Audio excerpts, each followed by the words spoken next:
chego,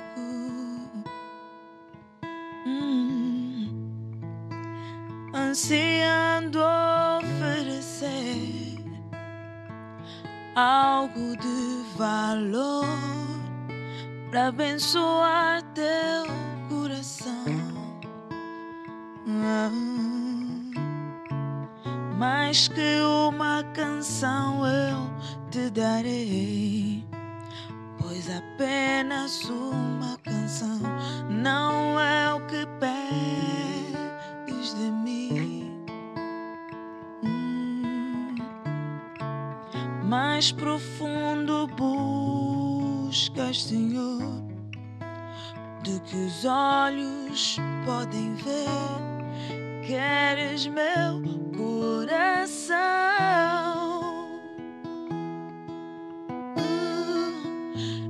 Estou voltando à essência da adoração, e a essência és tu. A essência és tu, Jesus. Me perdoa pelo que eu fiz dela, quando a essência és tu. A essência és tu, Jesus. Quando a música esmorece e o resto desaparece, simplesmente a ti me achego.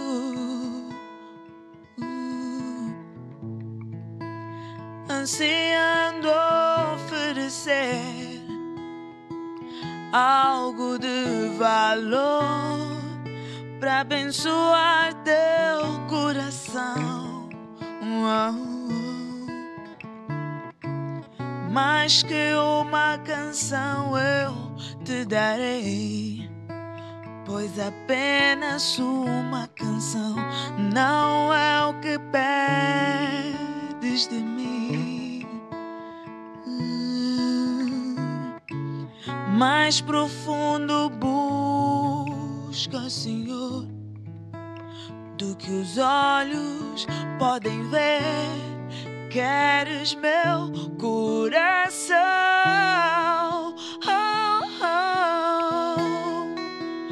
Estou voltando à essência da adoração, e a essência és tu.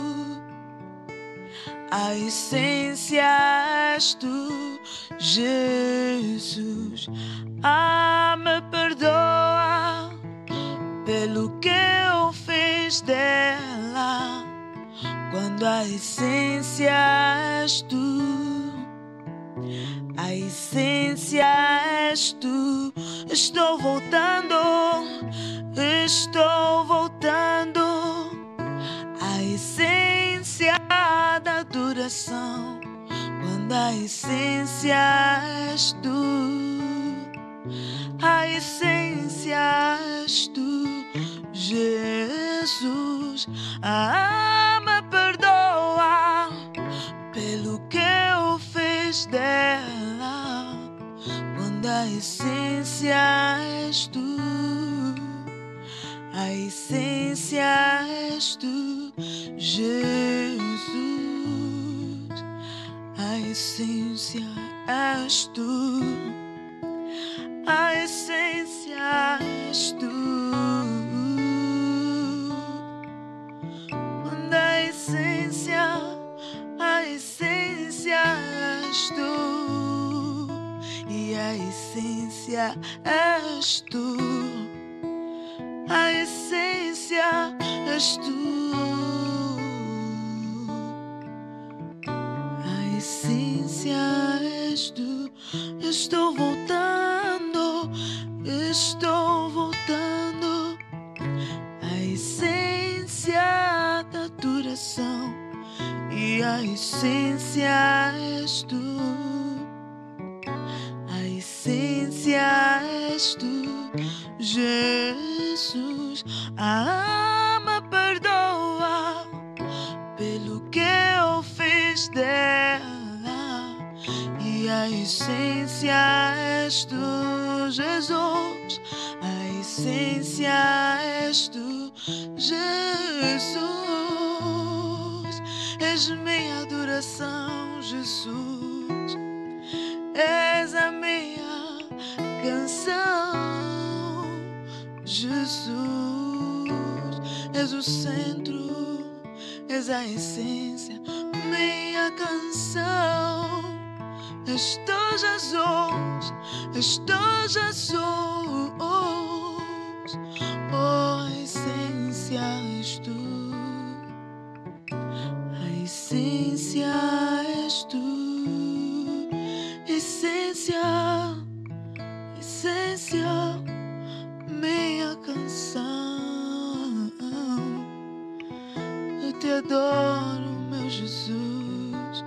Eu te adoro, meu Jesus. Oh, eu me rendo a ti. Essência és tu. Essência és tu, Jesus. És tu, Jesus. Eu te adoro. Eu te adoro. Eu te adoro. Eu te adoro. Minha canção. Minha canção. Eu te adoro. Te adoro. Minha canção. Minha canção. Oh, eu te adoro, Senhor. A essência. E a essência és tu, Jesus. Aleluia, Pai Santo, nessa tarde te damos graças, te glorificamos. Pois a tua palavra diz que onde dois ou mais reunidos em teu nome, tu estarias no meio deles. Esta tarde, na certeza, Senhor, de que tu estás no nosso meio. Nos reunimos em teu nome, pois certamente tu és a essência, que possamos nos voltar para ti e entender qual seja a boa, perfeita e agradável vontade de Deus para as nossas vidas. Amém e amém. Boa tarde a todos, muito bem-vindo ao nosso programa Igreja em Casa. A Igreja em Casa é o programa onde nos reunimos e nos debruçamos sobre as Escrituras. Essa semana com temas muito pertinentes, em que temos nos debruçado e ouvido qual seja a mente de Cristo para a sua Igreja, para aqueles que o buscam, para aqueles que desejam conhecê-lo. Então venha conosco e permita que o Senhor lhe leve a aprofundar naquilo que é a sua mente e conhecer mais e mais dele. Joana, muito obrigada. Obrigada, pastora. Ludmila, boa tarde, muito obrigada. Pastora. Pastor Mauro, boa tarde. Graças a Deus, aleluia. Estamos juntos mais uma vez. Acredito que será bastante revigorante. Certamente. Aleluia. Amém, amém. Nesta tarde trazemos um tema também muito pertinente, à semelhança do que tem sido essa semana, em que estaremos a falar, iremos abordar a santidade à luz de Colossenses 2:20, em que ele refere no verso 21, não tocar, não provar, não manusear, em que nós entendemos como santidade não é não tocar, não cheirar, não provar, mas antes entender, e é o que nós vamos levar-te, se vieres connosco nessa tarde, a entender o que o Senhor tem a dizer sobre esse tema, em que nós abordaremos a santidade e a falsa santidade, ou seja, substitutos de entendimentos que nós temos do que é santidade fora do que está escrito, fora daquilo que o Senhor tem falado. Amém. Ludmila. Amém. Antes de lermos o livro de Colossenses, o capítulo 2, eu gostaria de levantar um tema que não aprofundamos no domingo, mas o pastor trouxe, sobre Saul e Davi.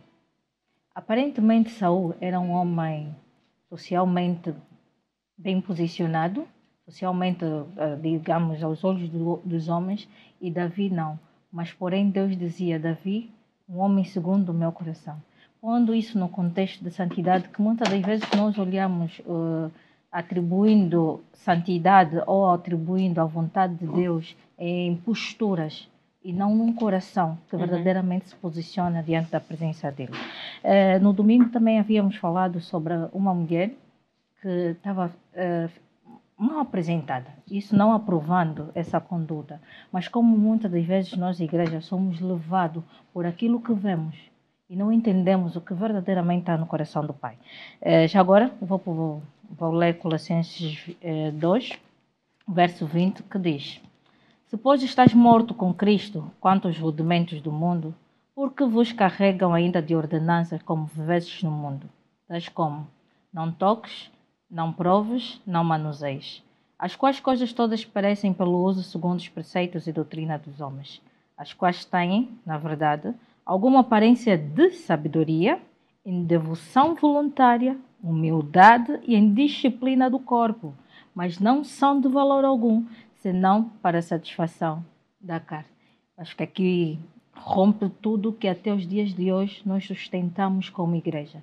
Isso não sendo apologista de uma postura incorreta, não, porque nosso Deus é um Deus de excelência, é um Deus de ordem e Ele não se contradiz, mas entendermos verdadeiramente o pensamento de Deus, o coração de Deus. Porque aqui até a falsa santidade. Acredito que a falsa santidade nos leva a rejeitarmos aquilo que verdadeiramente Jesus diz: vinde, eis-me aqui. Porque a falsa santidade faz separar aqueles que estão perdidos no mundo, porque não aparentam ser, e assim fazendo com que eles não conheçam a verdade. Uma vez eu ouvi alguém a dizer, acho até falou, pastor, essa pessoa é apta para estar dentro da igreja. Boa pessoa para estar Boa pessoa para estar dentro da igreja. Que conceito. Olha, isso ressalta, tocando no ponto da mulher que estava mal vestida, né? Isso ressalta um pouco a expectativa que muitas vezes cristãos têm de pessoas que na realidade são aquelas em quem deve-se pregar o evangelho. Então, olhando para a pessoa, a expectativa é que a pessoa tenha um comportamento ou uma atitude ou uma resposta de alguém como se fosse alguém que temesse a Deus, como se fosse alguém que tivesse o Espírito Santo que fosse lhe dizer: não, não faz isso, não faz assim, faz dessa maneira, a minha vontade é essa. Então, muitas vezes, cristãos acabam por julgar e acabam por exigir algo que é fora do contexto e que não se pode ver senão pelo Espírito de Deus. Amém. Amém. Aqui não seria esperar, dentro do que a Joana dizia, de alguém que não está aperfeiçoado, esperar uma atitude de alguém aperfeiçoado, porque acho que muitas das vezes somos muito aptos em julgar, e aqui pegando no ponto que a Ludmila referia, não atentando qual seja o coração de Deus para aquela mulher. Por exemplo, este é o exemplo da mulher. Muitas das vezes, se calhar, enquanto cristãos, posicionamos-nos como alguém que julga: oh, mas olha como se vestiu, olha o que fez, mas não ponderamos e atentamos: Senhor, porque é que está assim e o que é que há? E muitas das vezes privamos aquela pessoa de receber o Cristo que há em nós, porque nós já julgamos com aquilo que são os nossos pré-julgamentos, as nossas definições do que deverá ser ou do que é. Como a Lud referiu, boa pessoa para estar na igreja, mas boa pessoa segundo que conceitos, que medidas é que são usadas para se definir que aquela pessoa é boa pessoa para estar na igreja? É segundo o discernimento do Espírito ou porque eu vi e achei pela atitude? No programa anterior nós falávamos de psicopatia. Tu vês atitudes ou comportamentos de psicopatia de alguém que encanta outros e dizes: não, boa pessoa para estar na igreja porque está sempre disponível, porque está sempre ali. Politicamente corretas, como se diz, mas não atentamos para o que realmente são os fundamentos e os frutos daquela pessoa que se diz ser boa pessoa para estar na igreja. E aí vemos deixar de lado a obra redentora do Senhor, porque olhando para ela e nessa situação eu estava presente, né? E olhando para ela, ao invés de vermos que Jesus Cristo derramou o seu sangue também por ela, Jesus Cristo também foi crucificado por ela. Falta de amor. Por acaso, trazendo aqui um exemplo que uma vez o pastor deu, por acaso aquilo quebrantou muito. de uma jovem que, na nossa congregação mesmo, constantemente ia mal apresentada, né? Roupas indecentes e tudo mais. Entretanto, quando um dia a pastora lhe foi abordar no sentido de ensiná-la o procedimento correto, não é? Ela tinha dito que não tinha roupa. Imagina se ela fosse escorraçada. Mas era alguém que realmente o Senhor estava a tocá-la. Então, a importância de nós aprendermos a olhar para as pessoas com um olhar compassivo, com um olhar de amor, não julgando a priori, mas entendendo realmente a vontade de Deus. Mas aqui também, pastor, acredito que é um erro muito grande. Há pessoas que conhecem a verdade, mas elas fazem mesmo de pirraça para fazer com que outros caiam. Isso é uma verdade, então acho que é uma linha muito fina.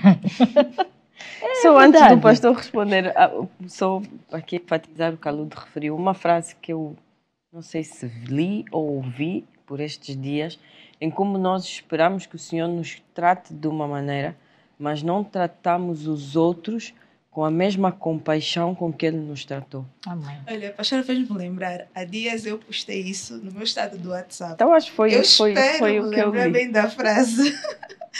E dizia assim, não trata os outros como eles te tratam. Trata os outros como Deus trata você. Então acho que foi isso que eu li. Pastor Mauro. Amém. Amém. Glória a Deus. Amém. Espero que eu vou-vos até uma batata quente, vocês vão descascar depois e aí continuar. Amém. Naquilo que a Ludmila falou.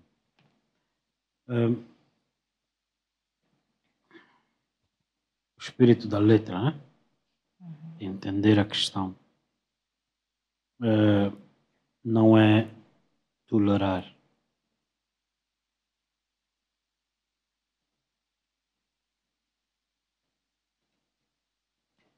Nós celebramos a sabedoria e a compaixão divina de que Deus não nos recebe como um produto acabado, mas que Ele está a trabalhar em nós. Amém. Isso é importantíssimo. Eu gostaria de ler Colossenses capítulo 3. Mas Colossenses 2, 23 e 3 em diante. Então, sim, vamos ler assim, o 2, 23 e continuar ao 3 para o verso 3. As quais têm, na verdade, alguma aparência de sabedoria em devoção voluntária, humildade e em disciplina do corpo, mas não são de valor algum, senão para a satisfação da carne. Portanto, se já ressuscitastes com Cristo, buscai as coisas que são de cima, onde Cristo está assentado à destra de Deus. Pensai nas coisas que são de cima e não nas que são da terra, porque já estáis mortos e a vossa vida está escondida com Cristo em Deus. Quando Cristo, que é a nossa vida, se manifestar, então também vós vos manifestareis com Ele em glória. Amém? Até aqui. Glória a Deus. Verso 18. Ninguém vos domina seu bel prazer com pretexto de humildade e culto dos anjos, metendo-se em coisas que não viu, estando de balde inchado em sua carnal compreensão. Não ligado à cabeça, do qual todo o corpo, provido e organizado pelas juntas e ligaduras, vai crescendo em aumento de Deus. Olha essa frase. Em aumento de Deus. E que Deus iria aumentar o depósito dele sobre ti. Às vezes nós assumimos que o facto daquela pessoa ter aceito Jesus, nós confundimos a estatura dela com a dimensão de Deus. Se eu aceitei Jesus, será que eu já estou na estatura completa? Logo, a consciência de receber Jesus, de alguém que eu queira receber, o fariseu recebeu em sua casa. Mas enquanto Jesus falava, ele razoava em seus pensamentos. Muitos de nós recebendo Jesus também ainda razoamos com os nossos próprios argumentos. E diz aqui que, na verdade, verso 22, as coisas todas perecem pelo uso segundo os preceitos e doutrinas de homens. Então, eis aqui a palavra do Senhor e o meu preceito. O discipulado é o processo de tirar as sandálias, ao ponto do Senhor me mostrar a lepra no meu coração, expor o erro, a mentira e o engano por meio da sua palavra. Em mim. Em mim. Então Paulo chegou a esse momento. Ele disse: Senhor, orei para que Deus me tirasse esse espinho na carne. O Senhor lhe disse: não, minha graça te basta. Meu poder se aperfeiçoa em tua fraqueza. Aleluia. Chegarmos ao ponto da consciência de que temos lutas, não foi preciso Jesus. Não foi. Amém? O ponto todo é que a consciência que ele nos traz de que precisamos unicamente de depender dele. Amém. Minha graça, Basta. o que é que Paulo estava a tentar fazer? Afastar a fraqueza. Amém? Amém? Repare, todos nós temos essa consciência de lutar contra as fraquezas. E há lutas do género que são em vão. Paulo antes disse, tendo espinho na carne, ele disse que combati o bom combate, não combati mais o espinho. Fez o quê? Guardei a fé. Amém. Há lutas que às vezes nós tentamos combater em nós, que é uma distração. Distração por quê? Muitos dizem, não, eu não tenho esse tipo de luta. Como se isso fosse um valor acima daquele que tem aquela luta. Não, isso para mim não é um problema. Não tenho essa tentação.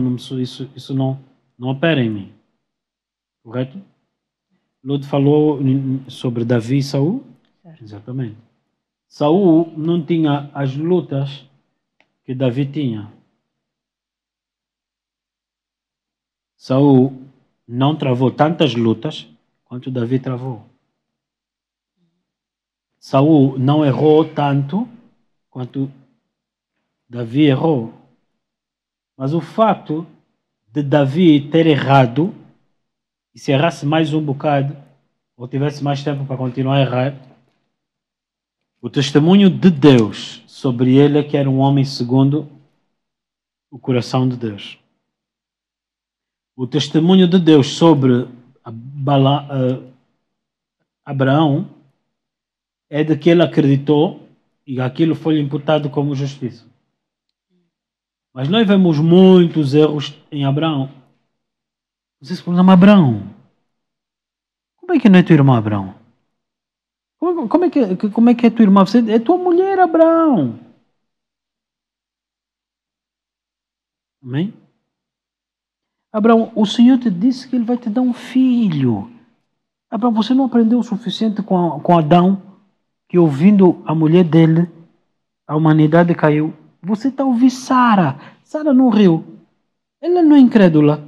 Como é que você vai ouvir Sara, Abraão? Agora você foi buscar Agar. Meu Deus. Vê só o que é que deu, Abraão.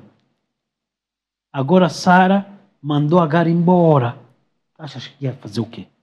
Querias que, Abraão? Depois de uns dias, vocês analisaram essa escritura? Gênesis?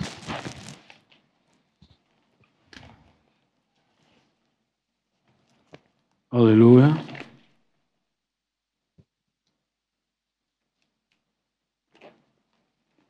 Aleluia, glória a Deus.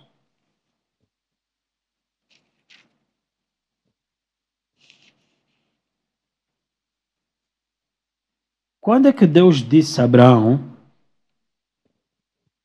e apareceu o Senhor a Abraão e disse-lhe, eu sou o Deus Todo-Poderoso, El Shaddai, anda na minha presença e ser perfeito. Quando? Depois de...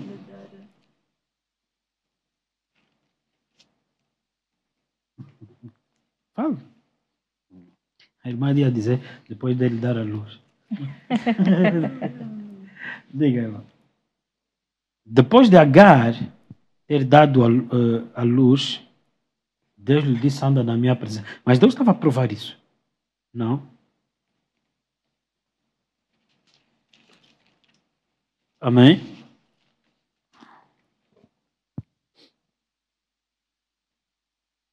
Gênesis 21.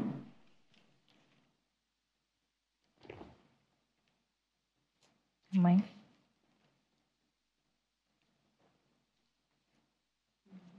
Verso 10. E disse a Abraão, deita fora esta serva e o seu filho, porque o filho desta serva não herdará com o meu filho, com Isaque. Glória a Deus. Deus mandou embora Agar. Por quê? Que não tinha sido essa palavra dele. Sim. Depois dele não andar na palavra, em Gênesis 16, Agar concebe e dá luz a Ismael. Gênesis 17, o Senhor lhe visitou como se nada fosse. Sendo, pois, Abraão de 99 anos de idade. Não, isso, se prestares atenção, não foi no dia seguinte. E era Abraão, Gênesis 16, verso 16. Era Abraão de idade de 86 anos, quando Agar deu Ismael a Abraão. Gênesis 17. Sendo, pois, Abraão de idade de 99 anos, apareceu o Senhor a Abraão e disse-lhe, eu sou o Deus Todo-Poderoso, anda na minha presença e seja perfeito. Dos 86, amém? 13 anos depois. Amém? E como é que ele se chama?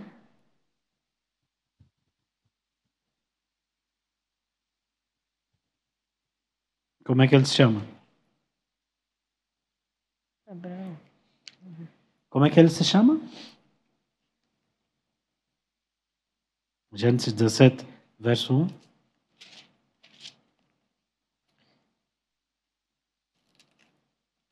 Sendo, pois, Abraão da idade... Como é que ele se chama? Abraão. Abraão. No verso 5. E não se chamará mais o teu nome Abraão, Não. mas Abraão será o teu nome. Deus mudou o coração dele.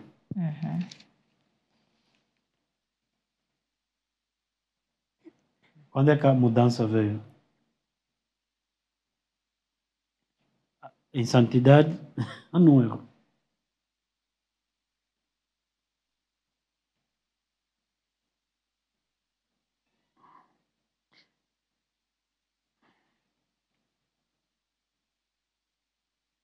Deus lhe mudou o nome, dizendo, quanto a mim, és a minha aliança contigo, e serás o pai de uma multidão de...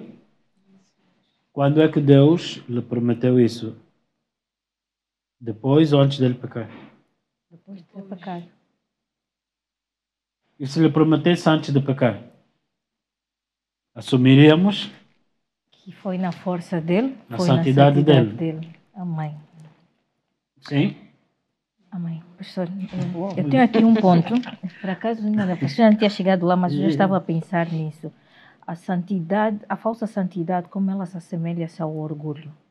No sentido de que, e hoje é muito evidente, somos mais aptos para aceitar as nossas obras do que uma palavra que foi liberada.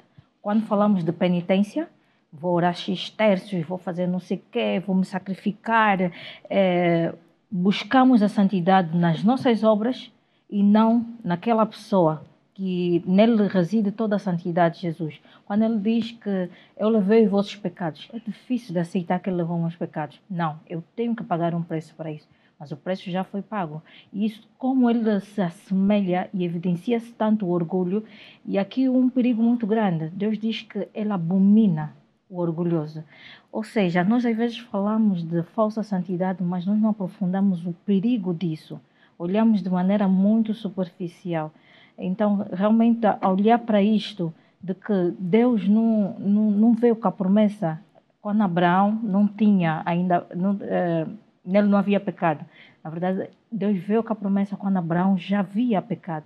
E então aqui nos mostra um Deus tão bondoso e que nos ensina a santidade não nesse preceito que nós temos aos dias de hoje, mas de que a santidade é realmente Jesus.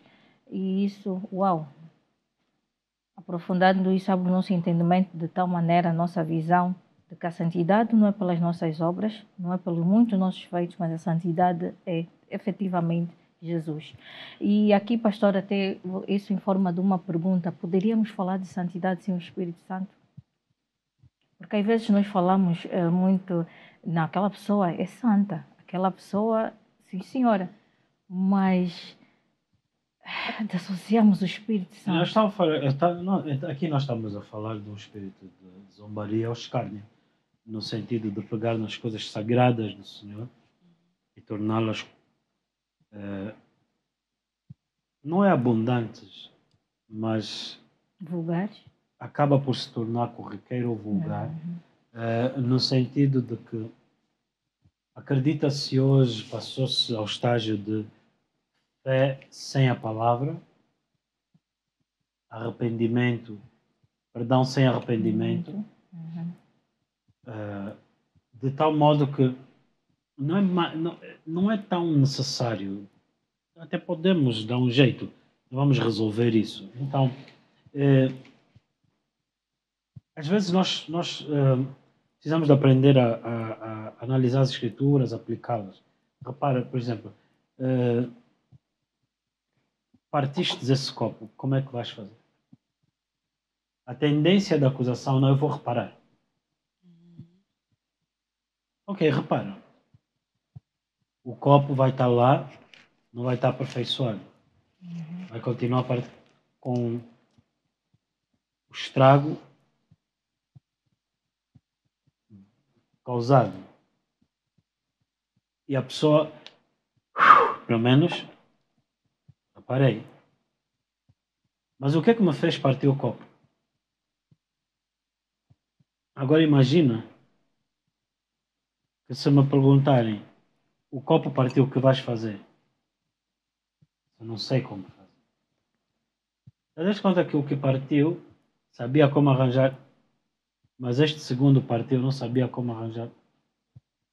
Assim sendo que nós pecando, dizemos depois a Deus como vamos resolver. E Adão fez para si folhas de figueira. Isso não somos nós a rejeitar a redenção? Rejeitamos sim, porque não compreendendo Deus, achamos que é só um erro. Mas o meu só um erro é o que resultou a morte de Jesus. Não falando de culpa, mas o meu só um erro exigiria a morte de Jesus para eu ser remido. Não é só um erro. Para ser perdoado, teria que haver a morte por aquele erro que a gente diz é só esse erro. E acho que essa justificação, pastor, de só um erro, leva-nos a não assumir nem a tentar para aquilo que é o erro cometido ou aquilo que é o erro, como o pastor referiu, e ignorar que este erro levou à morte. Ou seja, acabamos por minimizar sempre.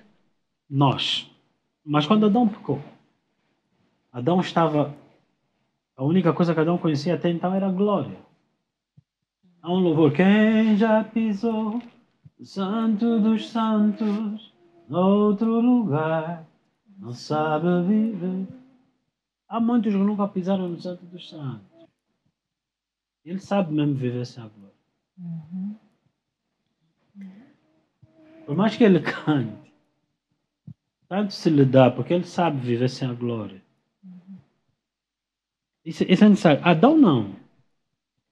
Adão, depois de ter pecado, ainda havia resquícios da presença de Deus sobre ele. Os efeitos do pecado começaram a surgir com o tempo, à medida que ele foi cada vez se afastando mais da luz. É só ver esse processo.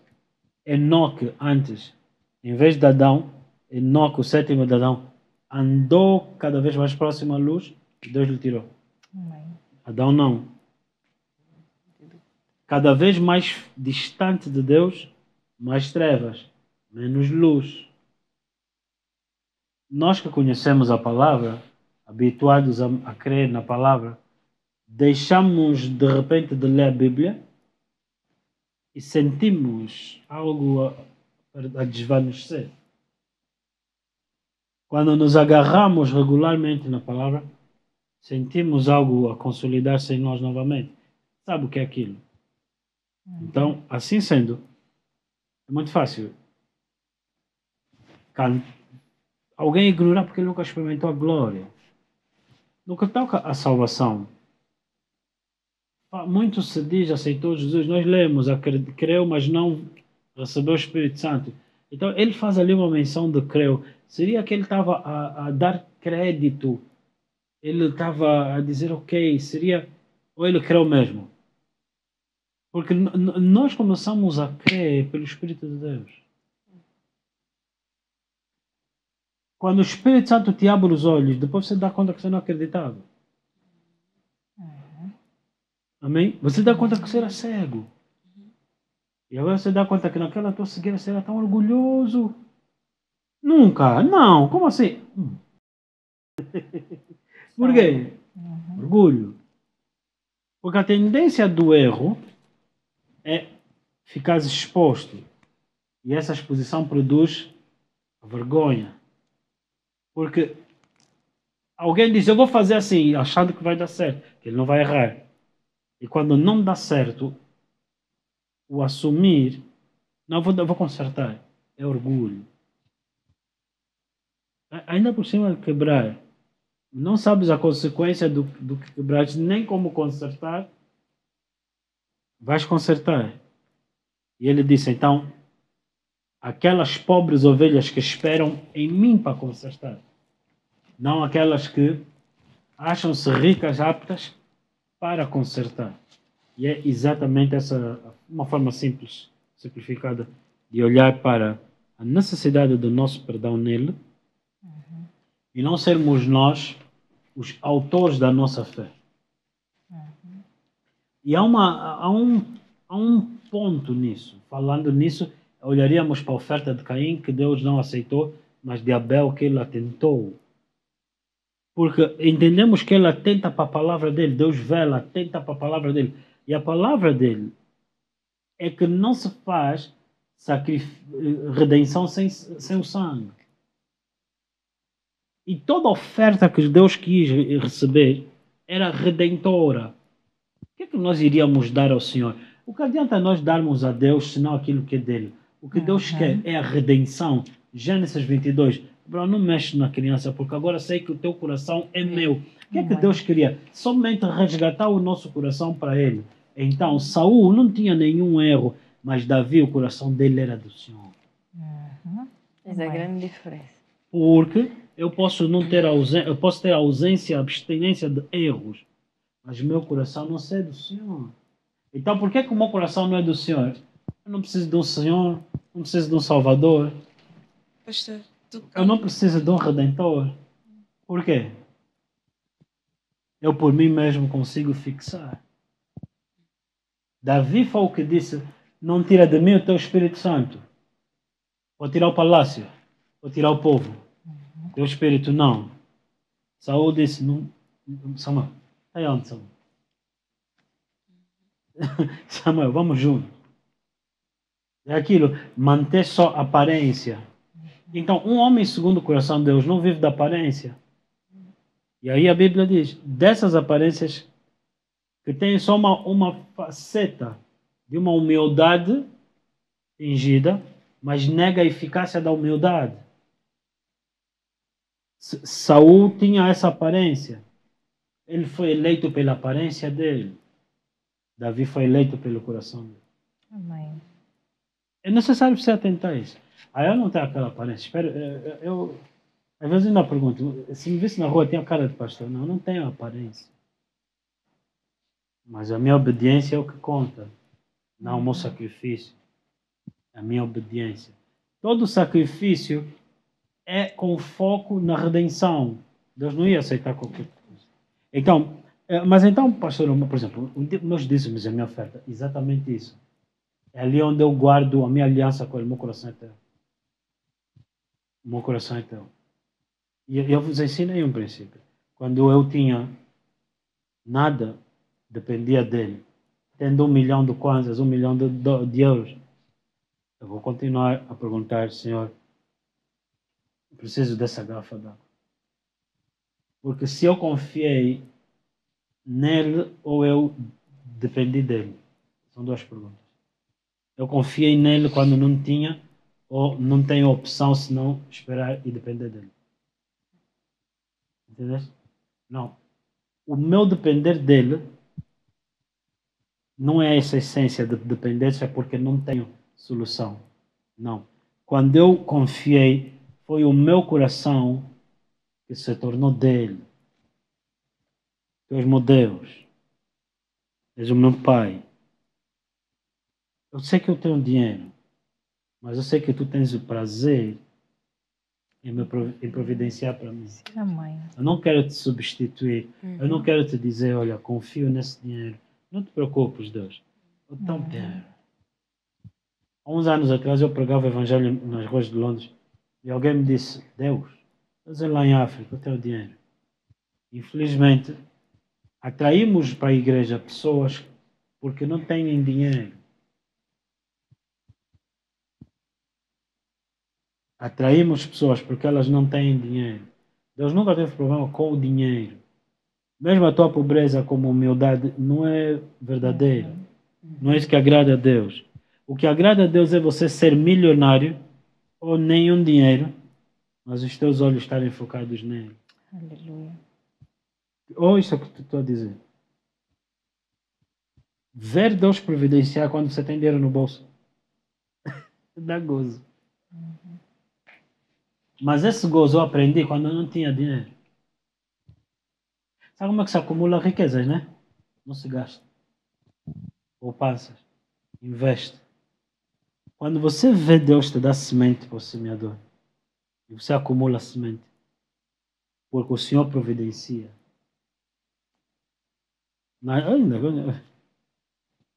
Eu tenho que comprar água. Mas quando não tinha dinheiro, estava no deserto, Senhor, e o Senhor enviou água. Amém? Quero estar agora no rio também e pedir, Senhor, água. Mas é louco, não está ali água, tudo é orar. Não é questão de ser tudo orar. É a questão, o meu coração não sabe fazer sentir. Posso? Há dias eu olhei isso diante de Deus. É um exemplo que eu não quero entrar em detalhes. Okay? Me permitam não entrar em detalhes. Mas eu disse, Senhor, eu preciso de algo. E o Senhor vai para ali e faz isso. Vai ter ali, bate nessa porta. Amém. Mas de repente eu bati numa, bati em duas. Uma vez, mas foi inconsciente. E de repente eu quando bati a segunda disse, ai Deus. Eu não queria ter feito isso, porque eu nunca, não sei. Tendo mesmo condições, eu não sei deixar de confiar em ti. É a minha confiança. Eu sei que essa é a minha aliança contigo aí, Deus. Me perdoa. Porque rapidamente eu já estava a ir e dizer, olha, ok, mas aqui também posso porque tenho. Não é assim que eu aprendi em Cristo. Cada um tem a revelação dele, a caminhada dele com Deus, de acordo com a fé dele. Às vezes para uns isso é ridículo. Mas eu te garanto, eu não compro água tendo dinheiro. Eu confio na provisão dele. Amém. Para que amanhã eu continue a confiar nele. Para que amanhã meu coração continue a ser dele. Davi, das 47 batalhas, nunca perdeu uma por causa da confiança dele No no Senhor. Senhor. Aleluia. Ele não tinha experiência de guerra. Ele já não tinha morto Golias. Precisava de ir mais para a guerra. Não podia enviar outra pessoa. Não haveria homens que queriam ser vistos como heróis antes de Davi. Davi não fez isso. Senhor, vou, persigo, serás comigo. O que devo fazer? Então, a necessidade de entender, por revelação dessa comunhão com Deus, eu quero esperar no meu Deus. Amém. Não é porque eu tenho hoje, ontem não tive. Não, é porque eu tenho conhecimento de Deus. Amém. Entendeste? Eu tenho o acesso a Deus. É só isso. Jesus não podia transformar pedra em pão. Jesus não podia transformar pedra em pão. Ainda assim ele esperou que o anjo viesse e lhe ministrasse. Porque você vai pegar leigos no coração de Deus e que vão dizer, não, os religiosos, onde é que já se viu? Você que sabe. Jesus podia transformar pedra em pão. Não foi a tentação de Satanás? Transforma a pedra em pão. O que ele estava a pedir? Para Jesus provar que tinha poder ou para Jesus se tornar independente de Deus? Entendeste? Uma vez que você semeia independência no teu coração de Deus, pronto. Agora, sei abrir o teu coração de todo mundo. Aleluia. Põe ainda em prática isso, porque esse é um dos aspectos da justiça. Põe isso ainda em prática. Experimente ainda. Verás o gozo. Mas é gozo. Uau. Até, pastor, respeitando esse gozo, penso que não, e o gozo vem não é porque ele supriu a tua necessidade, mas é porque ele vem com a tua necessidade. Porque às vezes eu posso até receber, como eu tenho um poder de compra para aquilo que eu desejava, mas não tem a mesma satisfação. E não, alguém disse, um exemplo assim rápido, querias tanto isso, já tens. Depois eu disse, mas é verdade, agora quero aquilo. Okay. Ou seja, nós humanos somos tão insatisfeitos. Eu vou querer isso agora, mas já tenho, depois vou querer outro. Mas quando vem do Senhor, quando é Ele que supre, não é mais sobre aquela coisa que tu recebeste, aquela coisa material, é porque a presença vem, a presença dele vem juntamente com aquilo que você tanto desejava. Eu já dei esse exemplo e é algo que eu realmente não esqueço, porque aquilo impactou muito a minha vida enquanto cristã, de como eu não pedi, pastor. Efetivamente, Catiana, não havia pedido. Eu havia pensado, desejado, mas de repente a coisa veio. Eu disse, uau! E quando veio, literalmente, eu estava a meditar na palavra. E eu parei e disse, uau, como o Senhor conhece os nossos pensamentos. Não simplifica dessa maneira. Porque tem muito mais do que isso. Quando pedires e não souberes pedir, o vosso Pai, Ele sabe o que queres pedir. Então, antes de eu falar, o Senhor atentou para onde? O meu coração. Amém. Ele é o bom Pai que quer dar. E às vezes no nosso poder transmitimos como, sei que tu demoras, talvez tem muitas pessoas na fila. Será que Deus podia? Vou tentar me comportar bem, mas eu sei que não mereço porque eu ando. Falávamos disso, não recebes porque pedes mal. E então o que acontece? A pessoa não tem a ideia de quem é Deus e ele só está consciente dele. E a consciência dele é: eu errei, mereço. Não errei, mereço. Errei, não mereço. Ele tem essa consciência. Amém? Ele tem essa consciência. Nós temos crescido, a minha geração cresceu a ouvir uma música. Mentir é feio, é muito feio. Mentir, meu amigo, só dá-me um castigo. E te introduzir a consciência. Castigo. Castigo. castigo. Parece que eu estou a absolver a mentira. O problema é que quando você peca, a tua consciência vai acusar Deus. Eu sei que Deus vai me castigar, mas a Bíblia diz que o castigo que me trouxe a paz caiu sobre Jesus. Não, por favor, não pense que eu estou a absolver o erro. Não, nunca. Porque não existe justiça sem o derramar de sangue. Amém. Começando nesse ponto de partida do Senhor Jesus. Certo? Ok. Glória a Deus. Então, nesse aspecto é necessário que a gente entenda a verdadeira essência desse tema. É que mesmo Jesus tendo morrido por nós, que o já fez, muitos não conseguem receber o perdão. Porque eles têm que exercitar alguma coisa deles. A penitência. Não é? Não pode, eu tenho que fazer alguma coisa. Se fores ver, toda falsa religião tem essa característica, autoflagelo, penitência de andar de joelhos, pagar promessas, coisas absurdas, estranhas, certo? E então isso que desenvolve um sistema de crenças fora de Deus. Em tempos atrás houve um camarada muito astuto, comprou umas latas, colocou um label, um rótulo na lata, abriu as latas, fechou, vendeu. Ar de Fátima. Ele estava vendendo o ar de Fátima. Quer dizer, aí alguém vai fazer da tua fé lucro. Pastor, Alguém vai fazer da tua fé lucro. Por quê? Porque ele está a explorar a tua falta de conhecimento. Bem verdade. Esse mercado de acender vela, quanto é que eles faturam?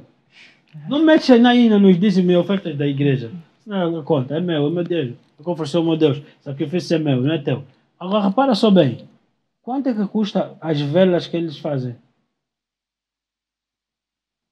É só chegar a Atos 19. Quando o Paulo começa a pregar em Éfeso, aqui está a grande diferença do que falávamos na mensagem anterior. Quando o Apolo pregou em Éfeso, não mexeu no ramo espiritual. Quando o Paulo, cheio do Espírito de Deus, entrou em Éfeso, ele confrontou o culto de Diana. O culto de Diana começou a estremecer. Aqui é a importância do Espírito Santo. O falso espírito entrou em pânico, porque o verdadeiro espírito se manifestou. Aleluia. Enquanto você prega mensagens curtas, como Apolo pregou, aonde é que ele começou a perder terreno? Nas pessoas. Demandando adoração nessas pessoas, as pessoas já não lhe adoravam. E então os ourives chamaram e disseram: ouve, esse Paulo, o que ele está a fazer, a nossa profissão vai cair em descrédito. Porque a nossa fonte de lucro é a Diana, a rainha dos céus, que Paulo está a demonstrar que não é nada. Então, estes sim, desde então, fazem lucro com a fé dos outros. Desculpa, não foi no tempo de Abraão que deu o dízimo ao Melquisedeque que esse assunto surgiu. É mesmo nesses tempos em que eles exploravam a cegueira, a falta de conhecimento do povo, para então fazerem lucro com a fé das pessoas. Paulo disse isso em Filipenses: muitos farão da vossa fé lucro. Por quê? Por causa de falta de conhecimento. Você só vai me vender água quando eu não entendi Cristo crucificado. Amém. Você só vai me vender preservativo ungido quando eu não entendi a cruz do Calvário. Você não entende isso? Então eles exploram um povo que só tem uma consciência de pecado, que não quer se achegar a Deus para ser remido. Não, eu vou consertar. Eu vou consertar. E é isso que nós temos no corpo de Cristo. Com uma aparência de humildade, mas nega a sua eficácia. Por quê? Porque ele assume uma disciplina, né? Colossenses 2, 22, ele assume uma disciplina, mas que não produz nenhum benefício. Então, nós temos Saul com uma boa imagem, uma boa reputação perante o povo. Davi, o próprio Deus disse: és um homem de armas, não poderás construir o meu templo. Davi tinha lutas horríveis, tinha perseguições, batalhas incríveis, mas a Bíblia diz que Davi, o coração dele pertencia a Deus. Qual é a diferença disso de Saul e Davi? É que Davi fazia o que Deus queria. Amém. Deus está à procura de um homem e de uma mulher, sejam isentos de erro. Não, ele não veio para os doentes, não veio para os sãos, perdão, veio para os doentes. Então, de quem é que Deus esteja à procura? De um homem que ele possa usar. Né? Mas um homem que consegue consertar o copo, Deus vai lhe usar. Ele está ocupado a consertar. Marta, te ocupas de muitas coisas. Mas a Maria, que não consegue consertar, a melhor parte, escolheu ela. Qual é a parte? A palavra. Amém? Então, é necessário, se Cristo, então, atentemos para as coisas do alto. As coisas do alto. Porque este é o nosso grande problema, o grave problema. Que nós continuamos a tentar para as coisas terrenas.